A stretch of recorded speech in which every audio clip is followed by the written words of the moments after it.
I had always believed Charles was the kind of man who noticed everything: the missing teaspoon in the kitchen drawer, the way I always curled my hair before a client meeting, or the fact I never wore silver jewelry. He said gold suited my skin better. After nearly 5 years of marriage, I thought he still paid attention. That was my first mistake. Our townhouse in Notting Hill looked especially lovely that evening. I had arranged tulips by the bay window, cooked his favorite mushroom risotto, and even wore the silk wrap dress he once said made me look like a dream. It was our anniversary, after all. I expected a quiet dinner, a glass of red, perhaps a handwritten card.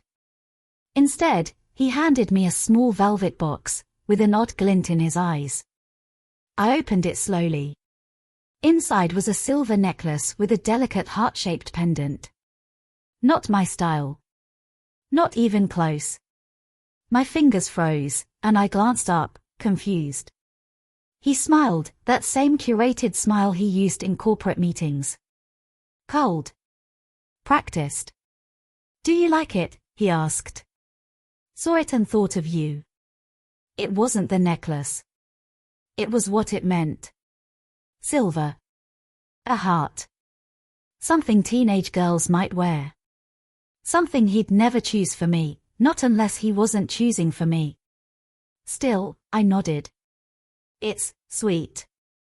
Later that night, while Charles took a call in his study, I examined the necklace again under better light. It had a faint scratch near the clasp, as if someone had already worn it. A tiny red fiber clung to the chain, too fine to be mine. I never wore red. The next day, I slipped it into a drawer, out of sight. My heart had started whispering something my mind wasn't ready to hear. By the time Mia Carter's name appeared on his text preview 2 mornings later, I had already begun to suspect. But what I hadn't expected was that she had worn the necklace first. And he had regifted it to me. Just like that, my quiet world cracked at the edges. But I didn't cry. Not yet. Instead, I smiled. Because something in me shifted that day, and I knew I wouldn't get mad. I'd get even. 3 days after the necklace incident, Charles insisted we attend a charity gala in Mayfair. It was a last-minute decision, or so he claimed, but the invitation had clearly been sitting in his briefcase for weeks. I played the part of the supportive wife, standing beside him in a gold satin dress, hair swept up, smile perfectly in place. Inside, I was scanning the crowd for her. I didn't know what Mia Carter looked like, not yet. But instinct is a powerful thing. And when she walked in, clinging to the arm of a media executive from Shoreditch, I knew. Slim. Red dress. Hair like molten copper and lips painted a red so vivid it dared anyone to stare. She didn't need to speak. Her eyes found Charles. And his found her. He covered it well. Charles always did. A firm nod, a polite smile, a sip of champagne. But I saw the flicker in his gaze, the slight tightening of his jaw. A man caught in a room with both women he'd been lying to. When he introduced me to the media executive, Mia stood by, all charm and grace. I extended a hand, smiling coolly. Her shake was firm, eyes calculating. "Oh, I love your necklace," she said sweetly. "Is it vintage?" I looked down at the pendant she had once worn, now resting against my collarbone like a silent insult. "Gift from my husband," I replied. Apparently, it reminded him of me. Her smile froze for a second. But she recovered quickly. "Men do have odd tastes," she murmured, taking a sip from her glass. That same night, I excused myself to the ladies' room. When I returned, I reached for my champagne, and paused. On the rim of the glass, faint but visible, was a smear of red. Not my color. Not my lipstick. She'd drunk from my glass. On purpose. A power move. Deliberate. Audacious. She wasn't hiding anymore. She wanted me to know. To see it. To feel small. She thought I'd crumble. But that smear was the final match. And I was ready to burn the whole illusion down. Silently, I raised the glass, took a slow sip, and smiled at her across the room. My revenge had just begun. It had rained all night in Notting Hill. By morning, the gutters ran like streams and the sky hung low with grey. Charles had already left for work by the time I stirred, but he'd forgotten his tablet on the kitchen counter, an item he usually guarded more closely than his cufflinks. I stared at it for a moment. Then I moved, slow and deliberate. This wasn't curiosity. This was strategy. The tablet required a password. I tried the obvious ones. Eliza's birthday. Our wedding anniversary. Nothing. Then a flash of memory hit me. He once joked, years ago, that his favorite artist was Rothko because he hid things in plain sight. So I typed Rothko 1971. The screen blinked. Unlocked. Inside were emails, folders, and a private calendar, color-coded and disturbingly detailed. A recurring appointment titled Client Meetings took place every other Thursday at a boutique hotel in South Kensington. Attached to one of those entries was a receipt for champagne and a necklace. The same one I wore now. With trembling fingers, I opened the email link to the purchase. It had been forwarded to m.carter@lecirquebrand.com. Her work address. But what twisted the knife deeper was the message attached.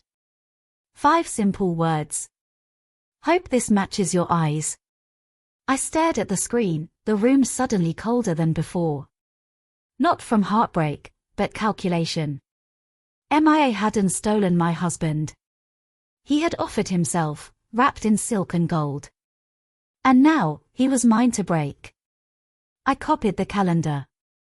Took screenshots of the emails. Saved every receipt. Then I placed the tablet back exactly where I found it. By the time Charles came home, I was in the lounge, candles lit, soft music playing. I handed him a glass of wine and asked about his day with the sweetest smile I could muster. He kissed my cheek and lied through his teeth. And I smiled again, because now, I had every truth tucked safely away. The next morning, I didn't head to my usual cafe on Portobello Road. Instead, I made my way to the glass-fronted building in Mayfair that housed Le Cirque, Mia's luxury beauty brand. The lobby was all sleek marble and scent diffusers pumping lavender and lemon into the air. The receptionist didn't recognize me. That was perfect. I'm here to see MIA Carter, I said in my calmest, most composed voice. Do you have an appointment? She asked. No. But I have something she'd want to see. A beat passed. She hesitated. Then she picked up the phone and whispered into it. Moments later, a slender woman in heels and a tailored blazer appeared, her smile professional but guarded. Miss Carter? I asked, standing.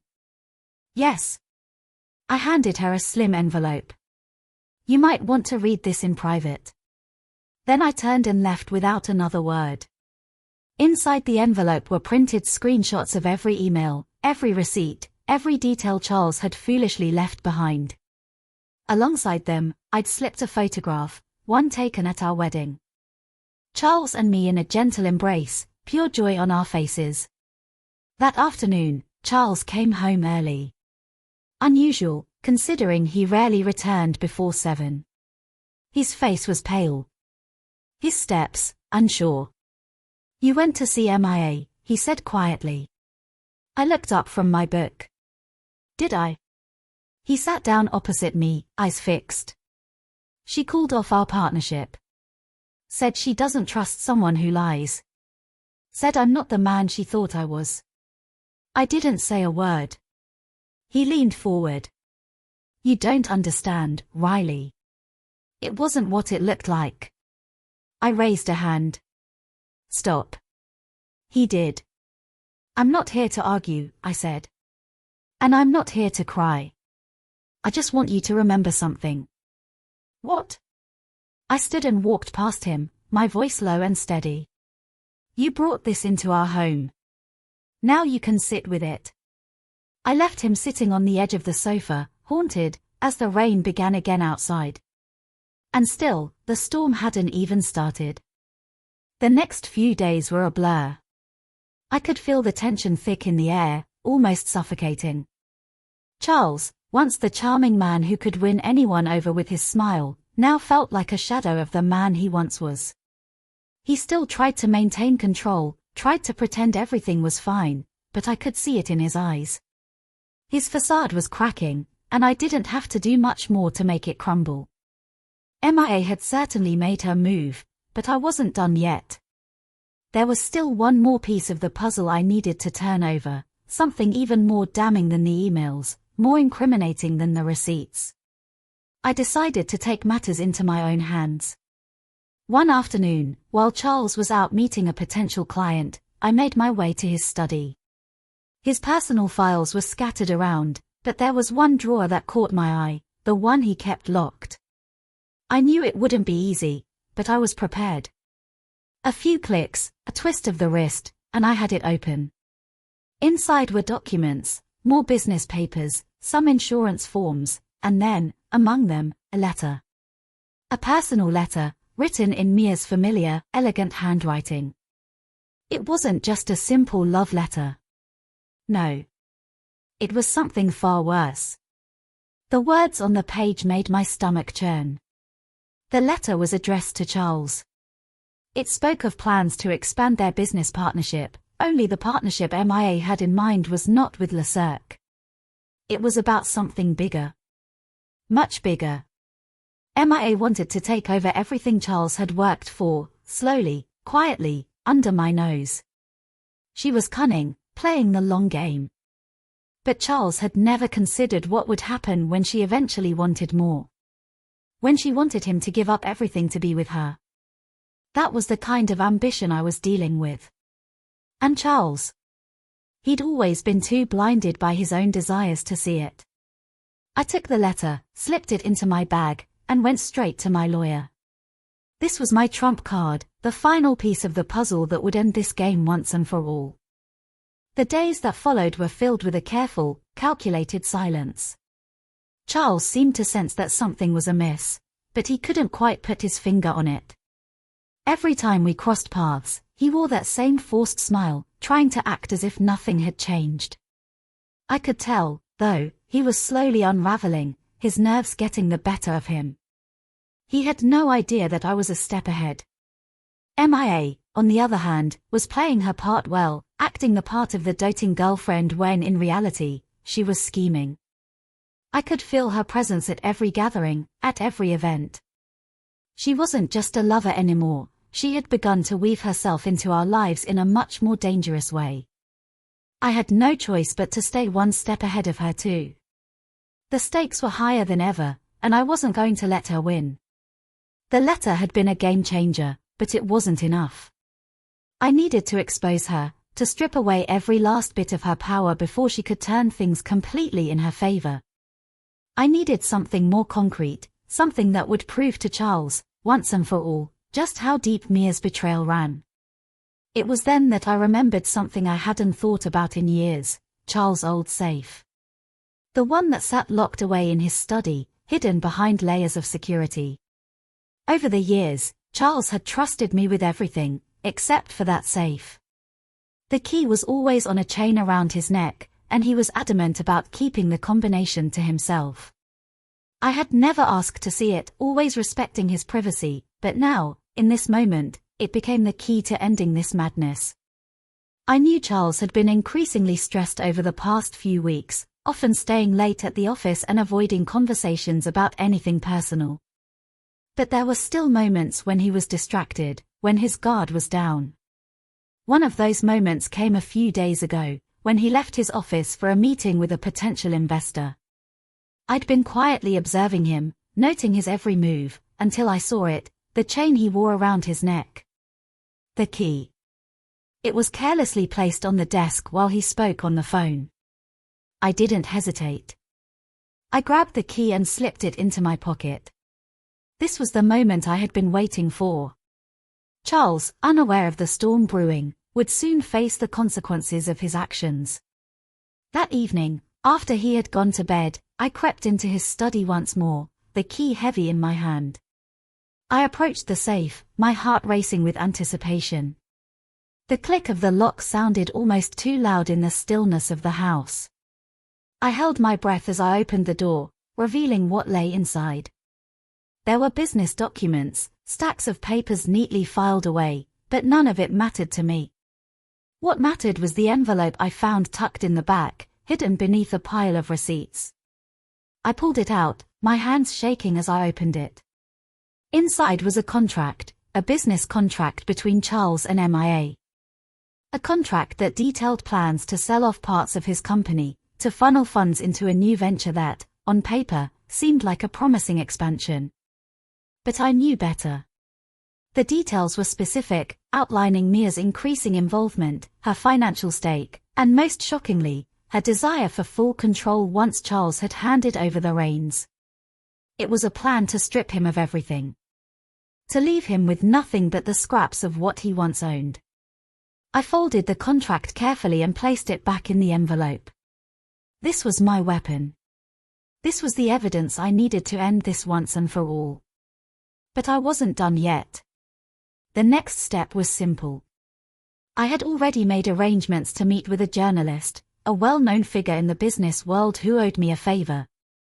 He was the kind of person who could make a story like this explode in the media, the kind of person who could expose Charles and MIA for what they truly were. If I wanted to ruin them, this was the way to do it. But before I could make that move, something unexpected happened. I received a message from MIA. It was brief, just a few words, but it was enough to make my blood run cold. I know what you've been doing. You're too late. The threat was clear. MIA knew I was close to the truth, but she wasn't backing down. She was playing her own game, and she wasn't afraid to fight dirty. I stood frozen in place for a moment, my heart pounding in my chest. But I wasn't afraid. This was war, and I was prepared to fight back. I reached for my phone and dialed the number of my lawyer. It's time, I said simply. Let's move forward with the plan. The storm had finally arrived. The plan was set in motion. The documents I had so carefully retrieved from Charles' safe were now in the hands of the journalist I had contacted. His promise was simple: he would take the story to the right outlets, making sure every detail of MIA and Charles' shady business dealings would be exposed to the world. I didn't care what kind of fallout would come. This was no longer about saving my marriage. It was about taking back control. MIA, though, was becoming more insistent. After her cryptic message, I knew she was aware of the danger. But it was too late for her to stop me now. She had underestimated how far I was willing to go, and she was starting to crack under the pressure. The phone call came one evening, just as I was preparing to meet the journalist. It was MIA. The sound of her voice on the other end was calm, almost eerily so. "We both know where this is going," she said, her tone cold and composed. "You're playing a dangerous game, Riley. But I have something you might want to hear."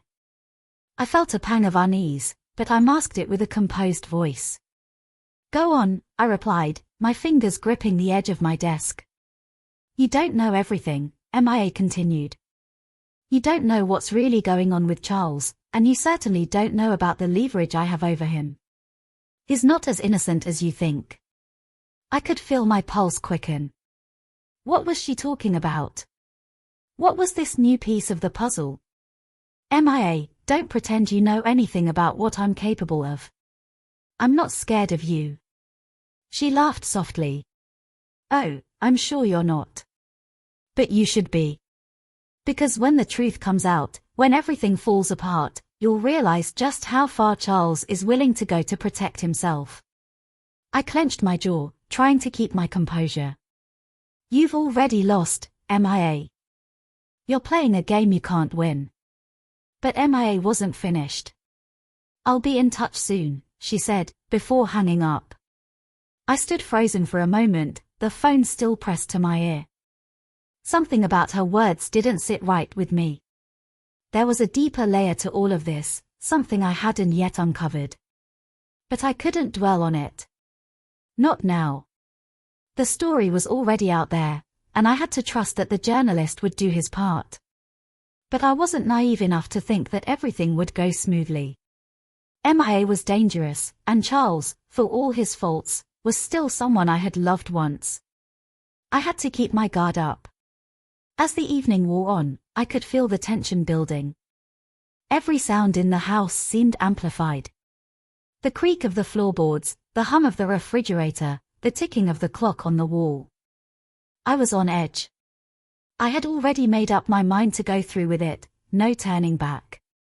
But the question that lingered in my mind was whether I was truly prepared for the consequences of my actions. Just as I was about to leave for my meeting, I received another message. It was from Charles. His message was short, to the point, and cold. We need to talk. I paused, staring at the screen, a sense of dread settling in my stomach. What did he know? Had MIA somehow found a way to warn him?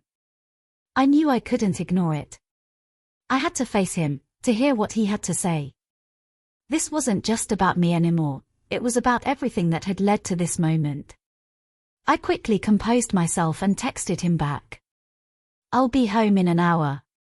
We'll talk then. The drive home felt longer than usual. My mind raced with possibilities. What would Charles say? How much did he know? When I stepped inside the house, I was met with the usual silence. But this time, it felt different. The air was thick with something unspoken, a tension I hadn't felt before. Charles was sitting in the living room, waiting. His posture was rigid, his face tense, but there was something else in his eyes. A flicker of uncertainty. I took a deep breath and walked towards him. You wanted to talk? I asked, my voice steady despite the storm brewing inside me. Charles looked at me for a long moment before speaking. I know what you've been doing, Riley. My heart skipped a beat. He knew. You think you're clever, don't you? He continued, his voice low. But you've missed something. There's more to this than you think. I'm not the one you should be worried about. I swallowed hard. This wasn't going how I'd imagined. What are you talking about? I asked, trying to keep my composure. Charles stood up and took a step towards me. You've been playing a game, Riley. A dangerous one. But you're not the only one with secrets. MIA might have you fooled, but she's not the one in control here. My mind was racing. What did he mean? Had I missed something? I don't understand, I whispered. Charles stepped closer, his eyes dark with something I couldn't place. You don't know the full truth, Riley. And you may never understand it. But trust me, I'm the one you should be worried about. The clock ticked louder as the final pieces of the puzzle fell into place. I could feel the weight of the truth settling in, the terrifying realization that this game wasn't over, it had just begun. Charles had laid the challenge before me, he was the real threat, the one pulling the strings.